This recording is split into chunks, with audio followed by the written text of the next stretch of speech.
Resignation का मामला था, सब जुडिस भी है, क्या स्थिति है? उनको नोटिस दिए गए थे जो एंटी डिफेक्शन लॉ के अगेंस्ट आपके पास कंप्लेंट आई थी, आज उनको बुलाया गया था, पिछली बार भी बुलाया गया था, क्या स्थिति है, क्या वास्तविक स्टेटस है, कब तक फैसला होगा? बिकॉज कोर्ट ने डेट भी फिक्स कर दिया फॉर द मैटर। ऐसा है कि आप जानते हैं ये सारे घटनाक्रम को, जो रेजिग्नेशन था वो 22 को हुआ, 22 मार्च, और 23 को तीनों माननीय विधायकों ने भारतीय जनता पार्टी को ज्वाइन कर लिया। 22 4 बजे के करीब, 3:30 बजे मुझे मिले, 2 बजे के करीब सेक्रेटरी के पास, टाइमिंग है उसमें सारी। तो रेजिग्नेशन तो अभी, क्योंकि उनसे तो कोई बातचीत हो नहीं सकी थी, और अगर उनकी प्रेजेंस ही जेन्युइननेस है, प्रेजेंस ही वॉलंटरीनेस है, तब तो फिर वो रूल नियम और मेरे जो अधिकार क्षेत्र है इसका कोई मतलब नहीं है। ये मेरा प्रेरोगेटिव है कि वॉलंटरी है या नहीं इसकी छानबीन करूं, चूंकि 6+3 ने लोकसभा में जो है, जो भारतीय जनता पार्टी के जो कैंडिडेट्स थे उनको वोट किया, तीनों का इकट्ठा वोट है। अब ये वोट उनका अधिकार है, मैं उसमें भी मैं जो है कोई टिप्पणी नहीं करना चाहता, लेकिन उनका कंडक्ट ऐसा शो कर रहा था कि वो किसी न किसी प्रकार से कोई ना कोई प्रलोभन में है या किसी दबाव में है, क्योंकि 6+3 ये इकट्ठे रहे, और आज भी जो केंद्रीय एजेंसी है उनकी सिक्योरिटी इनके साथ है। तो इसलिए मुझे इंक्वायरी करना वाजिब और जायज़ था, और मैंने वो इंक्वायरी की, उनको बुलाया, तो उनका जवाब आया है मेरे पास। और जो एग्जामिनेशन मैंने यहाँ किया उनका, उसमें उन्होंने इस बात को एडमिट किया कि हमने रेजिग्नेशन एक्सेप्ट होने से पहले राजनीतिक दल के रूप में भारतीय जनता पार्टी को ज्वाइन किया है, और हमारा 10th शेड्यूल भी इजाज़त नहीं देता, ना संविधान इजाज़त देता है कि once you are elected as a independent, then you have to stay as an independent. You cannot join any political party. Once they have joined the political party, obviously now there are two things. This voluntariness regarding the resignation has two dimensions now. Whether the resignation is voluntary or not, or genuine or not, that is apart from the issue. Since they have joined the political party, and there is a petition with me from the Shri Jagat Singh Negi ji ने एक petition यहाँ डाली है कि इन्होंने 10th schedule को violet किया है। अब उसके लिए भी मैंने इनको नोटिस जारी किया।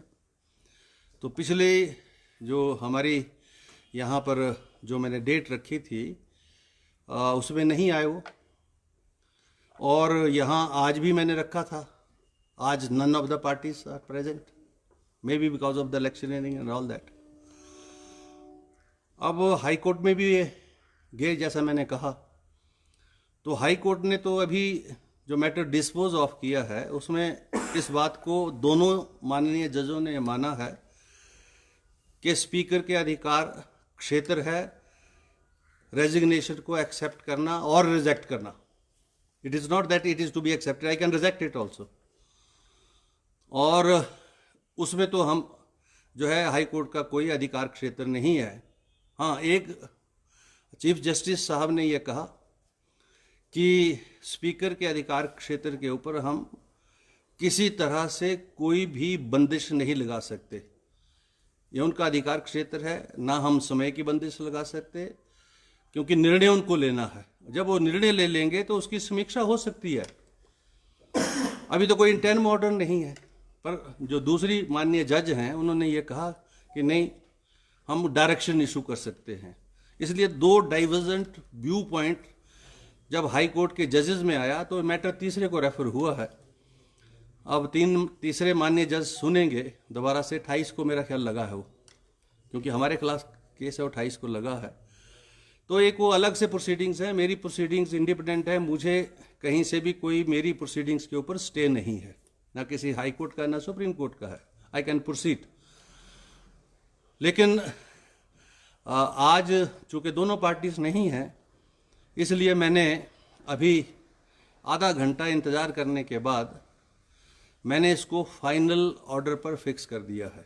The final hearing with the final order, and that is expected in the end of this month or the first week of the June. So the date will be conveyed to the media, but it is fixed now for a final hearing and order. Thank you very much. If any question. Sir इस दौरान कोई court में कोई फैसला आता है, court से फैसला, तो क्या होगा सर? कोर्ट का फैसला आएगा वो कुछ और है। That is a different issue. Court में इसके अलावा कोई फैसला नहीं आ सकता। कोर्ट में तो यही आएगा, तीसरे जज जो है चीफ जस्टिस साहब के साथ जाते हैं, उसके साथ जाते हैं। उन्होंने जो दोनों जजेस ने यही बोला है कि अधिकार क्षेत्र एक्सेप्ट रिजेक्ट करने का हमारा नहीं है। High court has no jurisdiction to accept. पर ये दूसरे एक जज ने ये बोला कि हम डायरेक्शन दे सकते हैं कि इतने दिनों में डिसाइड करो।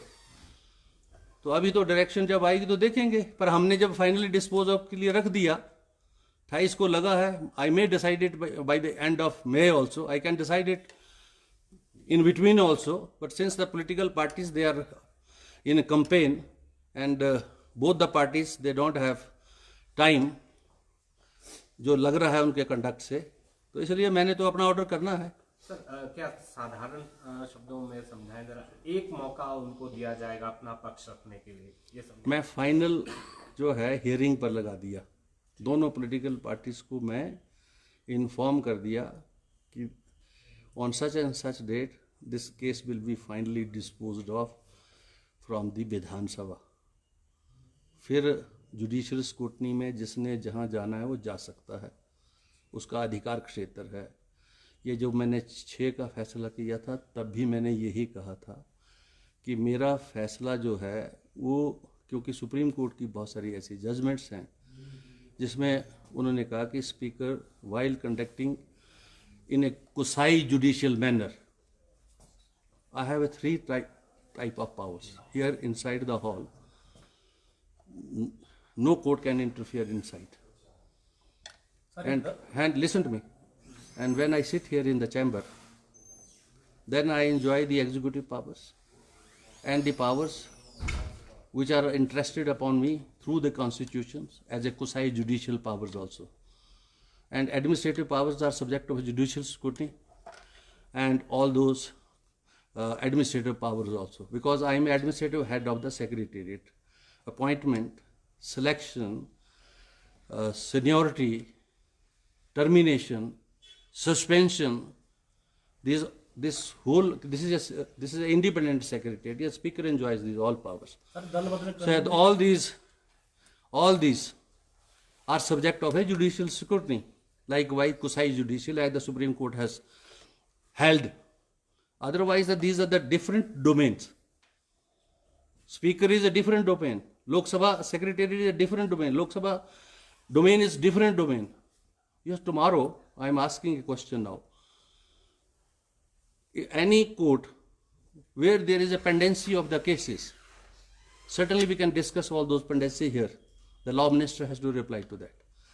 Can we say to the court, okay, look here, these civil cases, criminal cases are pending in your courts for the last 20 years, and this pertains to the public at large of Himachal Pradesh. Why you have not decided this? Can we say that? No. We cannot say that. Likewise, we all are independent in our own affairs, and there is a check and balance on each and every body.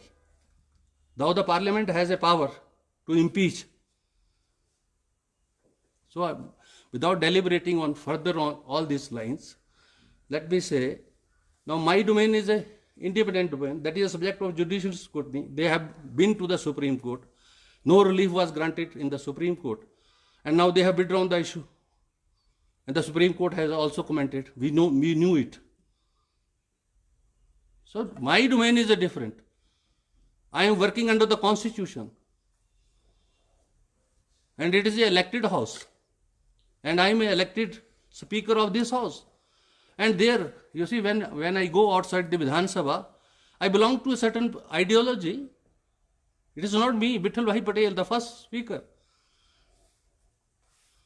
So when I am a political person, certainly I can work for a political person also, party also. Where is the embargo on me? Sir इसमें दल बदल कानून के तहत भी कार्रवाई हो सकती है क्या? वही उसी के तहत तो कार्रवाई हो रही भाई साहब। वही तो पिटीशन है नेकी जी की कि जब तक इनका जो है रेजिग्नेशन एक्सेप्ट नहीं हुआ, इन मान्यों ने दूसरे जो राजनीतिक दल है उसको ज्वाइन कर लिया। और उसका आप बोल रहे इन्फ्लुएंस नहीं है। जयराम जी क्यों गए इनके साथ? मेरे साथ डॉक्टर जनक और वर्मा जी क्यों आए? What association they have with those people? So they are no more independents. They are under the influence of certain ideology. I have been an independent MLA for twice here. Sir एक political है sir, एक सवाल थोड़ा सा। एक BJP ने complaint की है सर आपके खिलाफ कि आपने जो प्रत्याशी है विक्रम नित्या सिंह के साथ में साझा किया है मैंने, और मैं कर भी रहा हूँ, आगे भी करूँगा। मैं आगे भी करूँगा क्योंकि अंदर मैं निष्पक्ष हूँ, दोनों दलों के लिए, सभी सामान्य सदस्यों के लिए। यहाँ आता हूँ तो मेरी एडमिनिस्ट्रेटिव पावर्स हैं which are subject to judicial scrutiny. I am a political person. Once I will be elected, thereafter I can be a speaker. Once I have to be MLA, thereafter I can be a speaker. So I belong to certain political ideology and there are elections. Om Birla ji ने भी election लड़ा है फूल के निशान पर। मेरा निशान हाथ है, हाथ से मैं चुनाव लड़के आया हूँ, तभी विधायक बना। अंदर में हाथ नहीं दिखाता। पर दो जो माननीय यहाँ पर रहे हैं स्पीकर, वो तो कुर्सी पर अंदर वाली विट्ठल भाई पटेल की कुर्सी पर बैठकर बोलते थे हम तो RSS से संबंधित है। We are proud to be a member of the RSS, which was shocking state of affairs with mister Bindal and mister Parmar. ये they are talking about the ethics in politics.